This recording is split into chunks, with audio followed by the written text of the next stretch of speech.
Jack here, and welcome to our inaugural episode of Generation Otaku. Now, you don't see my co-host to my left or right, who is Jazz, and that's because we ran into a little bit of technical difficulty with our original recording, and after she left, I had to re-record this. Now, in the format we're going to give to you guys, we're going to do actually, this is basically our first video, and going forward, we're going to be putting out 2 things a week. One will be a live stream on a Saturday. The other will be just a video of the extras of the what-ifs and a little bit of news and stuff that's been happening throughout the week. Another thing that's going to happen for you people who don't want to waste the bandwidth on YouTube, we're actually going to start a podcast coming up soon. So there'll be links in the description talking about everything we're doing. But for now, let's start the show.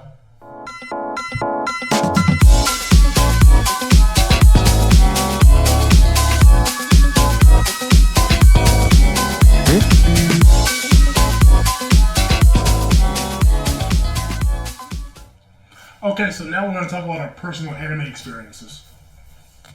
So for me, I started doing it when I was about 8.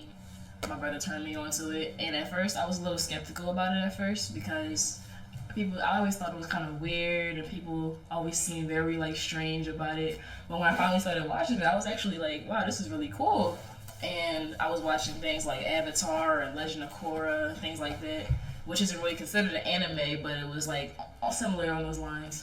And I was like, wow, this is actually pretty good. So I was actually really thankful for that, because if it wasn't for him, I probably wouldn't be watching the things I watch now. So I'm not the brother she's referring to. I just want to put that out there. My personal experience is I was born back in the 80s, and when I started watching anime in the 90s, it was frowned upon. And that's the funny thing about it. People were just like, oh no, this is stupid, and stuff like that, and they would make arguments like, how can you sit there and watch cartoons all day? And it's like, I don't think you understand what's going on here. It's like, come, some Decker Cage shit, come, stay a while, listen, and see what's going on. And I got a lot of people interested in anime like that, so I actually built this little circle of anime friends, and it disbanded over time, but that's because we all grown as hell. I have watched hundreds of anime, from the mainstream, like Bleach, to the obscure. And it's just if you got questions about anime, I'm probably the person to ask, because I've probably seen it.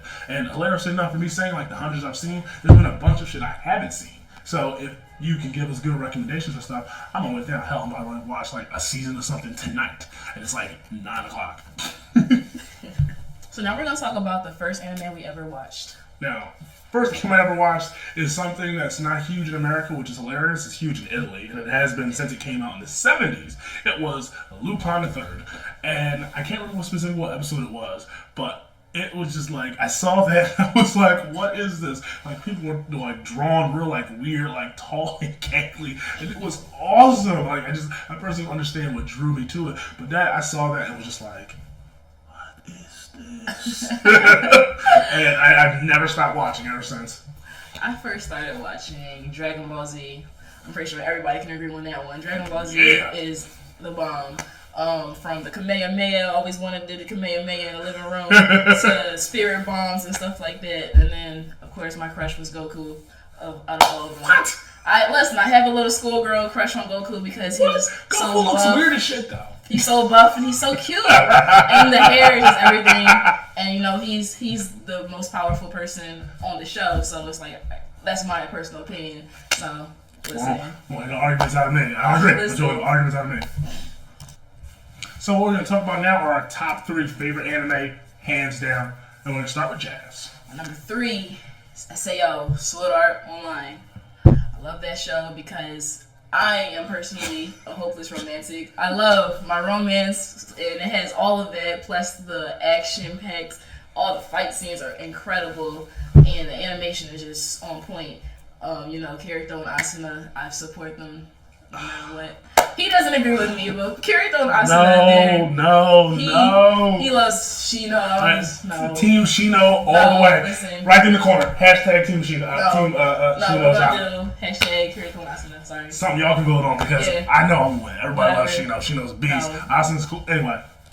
His number 3.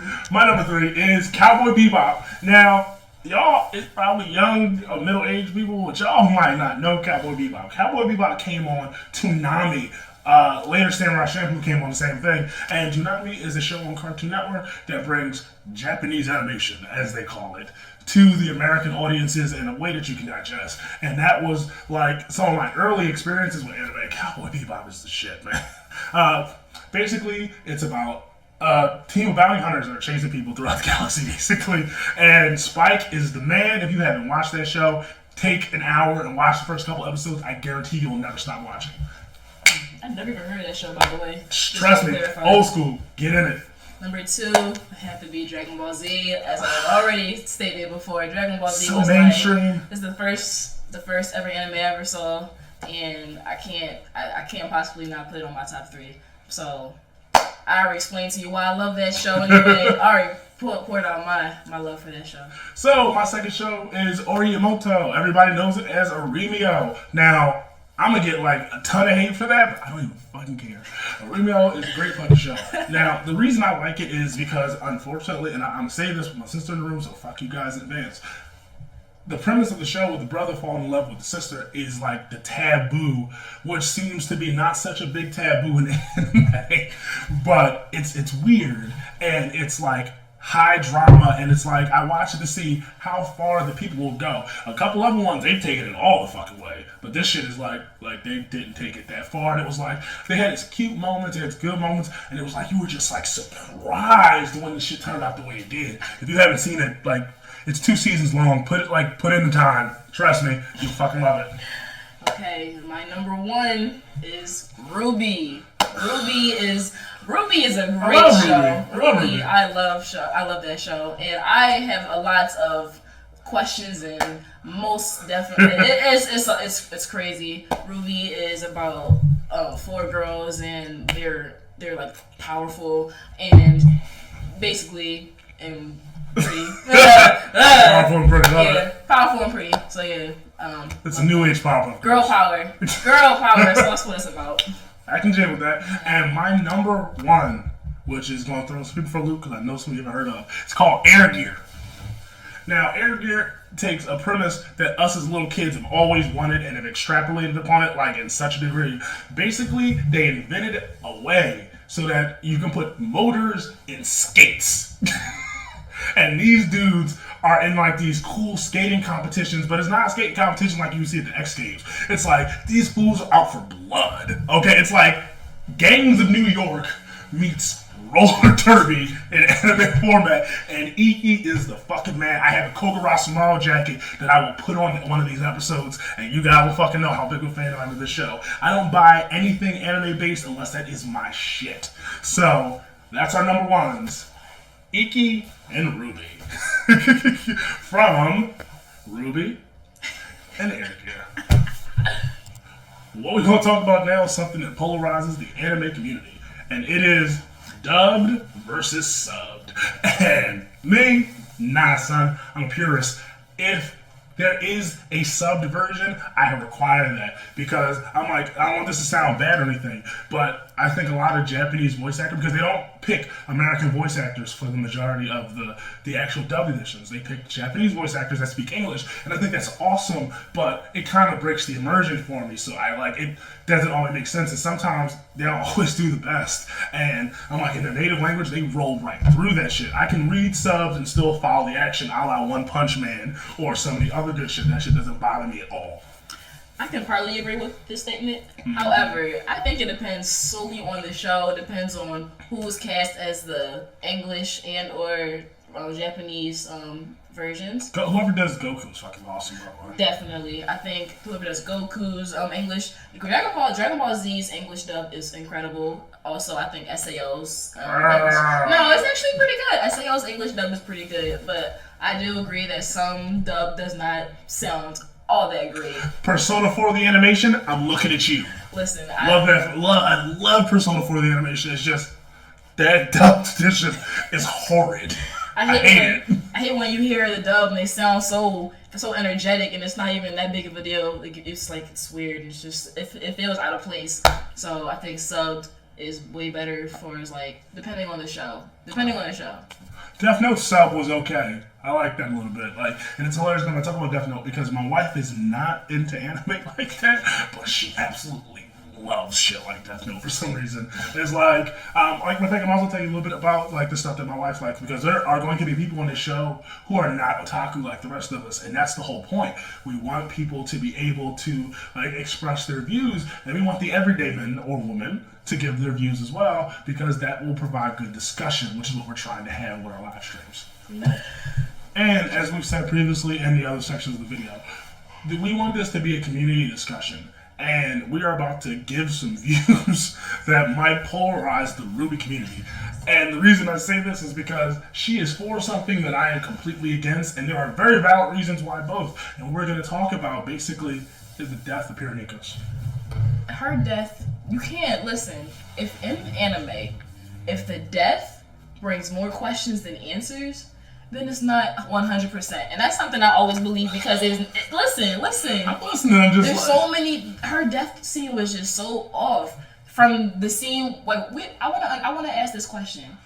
Did Pyranikos really think that she could beat Cinder? Obviously, I don't understand. If you knew, she gave her 50 real quick though. She was like tearing her up. Listen, because if you look at the fight between her and Ozpin, Cinder and Ozpin, and Cinder and Pyra, why is it that Cinder was only using fire with the fight with Pyra, but yet she was using all this Fall Maiden powers when she was fighting Ozpin?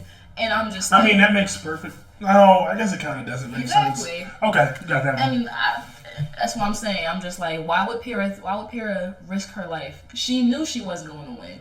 I could understand maybe she thought because Ozpin told her that the tower can't fall, maybe she wanted to build some time up so she can get the other teachers to come and like help her out, I guess.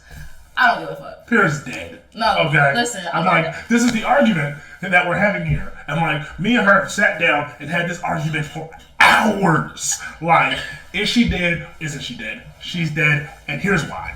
She's not dead. First, my personal theory, I think that she is like super dead. And I think her being dead is the perfect part for the story. Not necessarily for the people who want the story, but for the people, or for the story itself. Because in her dying, she takes a wussy-ass character in John and turns that dude into a legend. It is a classic anime trope. It's something that happens in anime and regular TV and regular life. Oh my god, we just found out we were in love, and then she dies. And what happens? I go Kamehameha Super Saiyan, and I start murdering everything. And even at the end, where RWBY and John and the squad left, I'm like, you could tell even at that point, John, even like the couple of lines he had, John was a completely different dude. And that's because that death hit him so hard. Like, it hit him right in the chest. And it's just like, I'm like, we're not going to go and talk about RWBY because RWBY don't matter, even though it's her show. But in this particular, she has to be dead because her being dead elevates the story. I totally think she's going to come back. I don't want her to, though. Because in her staying dead, that puts the focus back on RWBY and John, who, as I originally estimated, were the main characters of the show. And the reason I think they're the main characters is because, one, it's RWBY's show, so she is the main character. Even though, if you know, it's RWBY because it's about the team, but that was the first season. It's like think I was gonna say Lost, but yeah, think Lost or The Walking Dead, which had similar tropes. Like, think when Laurie died in The Walking Dead. Mm-hmm. What happened? You know what I mean? Yeah, you got like, OP. And that's exactly what I see happening. Listen. And Laurie ain't coming back.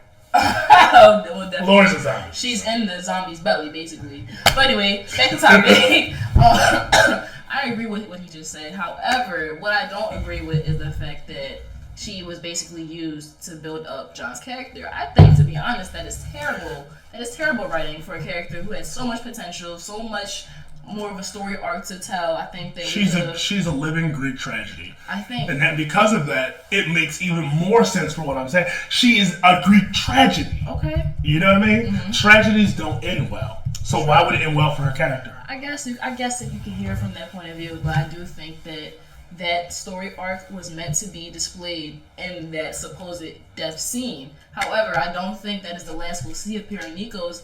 Not even as like a spare guy, because I've been hearing things about. She's totally gonna be a spare guy. I'm like, I don't know about you guys on the internet, but I was the first person to say that she is going to be. I believe she's going to be big in the next season, but not as in the season. She's going to be like haunting John. I'm telling you, it's going to be fucking magnificent. John is going to be so much because she unlocked his semblance and we still don't know what it is. Oh my goodness, I'm waiting for this. His semblance is going to be so fucking strong. They built so much foreshadowing about John and Ruby being the man. John's semblance is going to be unlike anything we've ever seen, and with Ruby being the Silver-Eyed Warriors, it's just like those two are about to be like DBZ level super OP for this universe. So I want to go back just real quick. Go back, fast forward. Rewind. I'm sorry. To Paris, right before Paris died. Can we just talk about how? And I've actually. This is the Arrow, isn't it? This is about the Arrow. And go ahead. I'm pretty sure most of you guys know finish. exactly what I'm going to say because I've actually read about this before. I've looked up my theories and researched about this. She is prepared. Yes, because I have so much anger built up at the writers because of this, because she was my favorite character. But basically, I want to talk about... Yeah, she really was. Seriously? Of all the awesome characters in the show, she was your favorite character. Alright, maybe she's my second favorite character. My favorite character was Blake because... I love Blake, but Blake is bang. there, I'm like, yo... I don't care what nobody say because everyone hates her except for me and Ruby. I fucking love Weiss. Everyone hates her but me. I'm like, look who I married. Whatever. Anyway, back on topic anyway.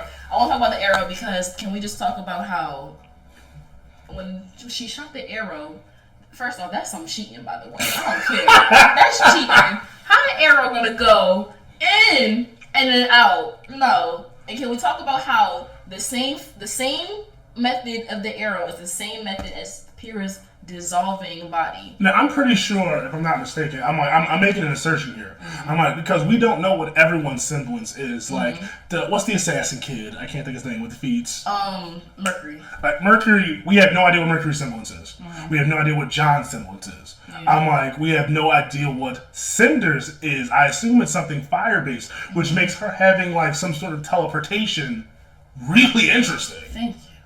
I'm like, I'll concede that. That's super interesting. That can't be her. That can't. I don't think that could. Even though it's like all red and orange and glowy, I don't believe that could be her semblance because her name is fucking Cinder. So it's like I see fire stuff and like she got like fire eyeballs. So that is a little weird to me because I don't think she should be. I don't think she should have that. Like.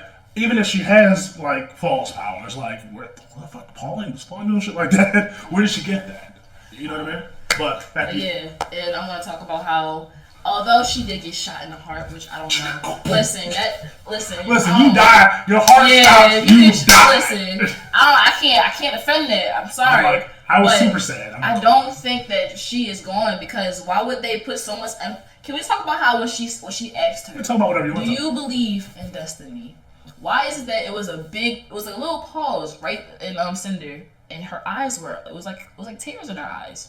Keep in mind though, destiny can mean so many different things. Once again, she's built after a Greek tragedy for the 100th time. What if her destiny was for her? What if her destiny was for her to meet John? Because the first person she said the destiny to about, the very first person said about was John. And when they were sitting down, they were talking about it, and they were like he just was not picking up the clues. He has dense main character syndrome. And if for people who don't know what dense main character syndrome is, I'm like, because there might be some people who are not otakus watching this. Dense main character syndrome means the main character has love interests all over the place, whether that's one person or 7 or 12. Attention, me, I'm talking to you.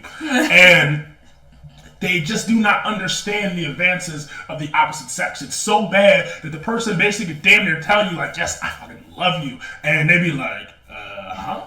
What? That's the first I'm hearing of this. Like, how is this? John has dense main character syndrome. Like, in the worst way. Like, she kissed him, he was like, that. What? Like, no, he pulled her in. She broke up. They broke up, and he didn't even know they was together. He didn't. How was it that he didn't even know that their first kiss would be their potential last? And maybe her, and like I said, the first time we heard her speak of destiny at all was with John. What if her destiny was to meet John? And what if Ruby is not the one that like destroys Cinder? And what's the narrator's name? Salem. Yes, destroy Cinder himself. What if it's John? What if RWBY is the one fighting and something happens to RWBY and John is the one that takes out Cinder and her team and Salem? Think about that. I also think Salem is like Osmond's wife or sister or something. I'm like, Aspen and Salem are another anime trope. I'm like, you'll hear me talk about anime tropes because they're tried and true anime things.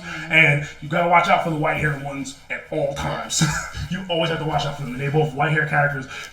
In TV shows when there's white haired characters, there's never like, if you see two white haired characters, they're brother and sister. They're like brother and sisters or first cousins or something like that. Like that is a hereditary thing. So it's like, I find it weird that we have 4 white-haired characters that we've seen so far in the show, and they not all be related. So we have Aspen, we have Weiss, we have Winter, and we have Salem. I'm assuming Weiss's mom and daddy both have white hair. I think they're all related. Yeah. And because, what's the name? Brain is like failing me. Weiss and Winter's mom and dad run like the... Atlas, right? Yeah. No, they don't want Atlas. Oh, no, Shishni Company. Yeah. Which builds like their magic shit. Yeah. Like for what's it called? Dust, isn't it? Yes. They built Dust for the whole world, and I think that's cool and shit. But I'm like, there's too many white-haired characters, and don't forgive me for saying this to my fellow Weissians out there, but Weiss is stupid. Why do you say that? Watch the show, and that will give you the answer. Weiss is snobby. She is the ice queen. She is lots of things, but she is stupid. I think a lot of the characters are introvert, like suffer from like classic anime stupid syndrome. Yeah. Like Yang, of course. Yang and RWBY are special snowflakes. I love them. The only person that seems to have, there's only 2 characters outside the teachers that seem to have their shit screwed on straight. One of them is dead, and it was Pyrrha and fucking Blake. They seem the only people that have their heads screwed on straight. Everybody else just be like, they don't get fucked up. RWBY, they're strong as shit, but it's just like they're teenagers. They have like classic teenage angst. And also, I do want to get on a serious note, by the way, you guys. This is not a serious show, but she's about to get serious. Anyway, alright, I want to talk about something, and it's something that I've noticed. If you have not noticed, the episode, which was a flashback episode of season 3, when Mercury, Emerald, and Cinder attacked the Fall Maiden. Right. You notice how right before she took her power, she put her palm up, and it was a thing. It was like a yeah. leg thing, right? Yeah, because she had the glove, right? Yeah. And also, I think we already know that somehow Salem and Cinder are connected. I think also bear with me. Neo and Raven, they're connected. And let me tell you they are, because Raven almost fucking murdered her. That's why they're connected. I know that like 10-second frame with Raven is like one of my favorite things in the entire show. You know they revealed? Remember that black thing we saw on her palm? Remember when Raven came and she helped Yang, that's what I'm talking about. Yep. Remember that sword thing she did? Pow, pow. Same thing that was on the palm, but it was bigger and it was like a portal, but it was similar. They looked the same. And the reason why I say her and Neo are to... Neo's awesome, and Neo's not dead. Neo escaped. She's not dead. Neo's not funny. But the reason why I say Raven and Neo are connected is because obviously Neo was scared. I don't even want to cut you off. But Neo fell off the thing, right? Like, the dude was eating and Neo was knocked off. Okay, if these motherfuckers can fly halfway across the fucking world, Neo ain't dead. I'm sorry. I'm like, nobody, no death, except for Pyrrha. She's dead. Whatever. But yeah, so... Raven and Neo are also connected because if you go back to any episode with them two in it, you can notice how Raven wears a necklace around her neck, same necklace that Neo wears around her neck. I never noticed that. You never noticed that? I never noticed that. I was like, I'll have to put that up. Yeah. I will put that up on the screen so you guys can see that right here. Just picture and you'll see it. It was like 2 necklaces. They both wore the same exact necklace, and I was like, they must have. They know each other obviously because I'm like, she was shitless. It makes sense to me because I think everyone knows who Raven is. Like, I think, with the exception of Yang, hilariously enough, and that's her mama, I think everybody knows who Raven is. The reason I think everyone knows who Raven is because Raven is a nightmare. Okay, what's Blake's boyfriend's name? I always forget. Blake's boyfriend, son. Yes. I don't care. Bumblebee all day. No, that's not what I mean. I'm talking about, like, the evil dude. Katana Boy. Adam. Yes, thank you.